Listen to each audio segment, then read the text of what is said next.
Basdevpur accident बंद हो प्रशासन लेखिकी दौ आज फुटपाथ दुकान उच्छेद होगले एक्सीडेंट आज बंद हो। बासुदेवपुर सहर दिनकु दिन जनगहली बढ़िबारे लागिथा बेले रास्ता कड़े फुटपाथ दुकानी माने कब्जा कर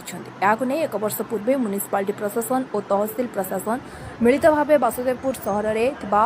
फुटपाथ दुकान गुड़ी उच्छेद करते परे पुणी रास्तार उभय पार्श्व यह फुटपाथ दुकानी माने धीरे धीरे सेमानकर काया विस्तार कर चलते फल बासुदेवपुर सहर में ट्राफिक समस्या देखा आसूला। नहीं म्युनिसिपालिटी पक्षर गत 9 दिन पूर्व दुकानी मानक नोटिस दि जाइथिला। आज म्युनिसिपालिटी कार्यनिर्वाही अधिकारी सुधांशु मोहन स्वाई तहसिलदार प्रियव्रत दास मिलित भाव बासुदेवपुर सहर में 2टी बुलडोजर चलाइथिले प्राय 50 रु ऊर्ध्व दुकान को उच्छेद करा जाइथिला। एही उच्छेद जारी रहिबो बोली अधिकारी माने कहिथिले।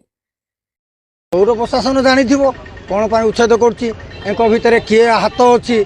आ गरीब लोक जो फुटपाथ पुरे गरीब लोक दाना करके चलुथिले आ पेट को नात मरा जाइछि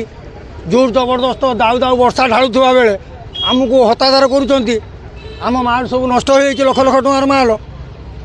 आम भी मागिलु आमको 3-4 दिन समय ना दि जाऊ आज वर्षा हो माल उठे हेनी कितु आम कथा कौन शुणागला ना जोर जबरदस्त जेसीबी लगे ताड़ी दिगला मुझे भितर अच्छे जेसीबी लगुच मो मुंड नोटिस हो दिन नोटिस न नोटिस हो कौन एक्सीडेंट बंद हो बासदेवपुर एक्सीडेंट बंद हो प्रशासन लेखिकी दौ आज फुटपाथ दुकान उच्छेद होगले एक्सीडेंट आज बंद हो आ बासुदेवपुर एक्सीडेंट हेनी कहीं मरबे जदि मरबे जदि फुटपाथ दुकानी उठीगले पेट को नात मरा गला नात मरा जा फुटपाथ दुकानी आज भिकारी या द्वारा हाथ पातिए से प्रशासन पाखर हाथ पातिए आ द्वितीयत कथा जदि कौन एक्सीडेंट हुए ताले प्रशासन दायी रही लिखि दौ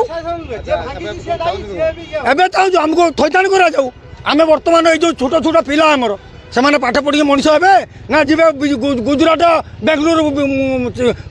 बुल लगे। बासुदेवपुर मधुस्मिता पल्लाई रिपोर्ट स्वतंत्र ओडिशा लाइव।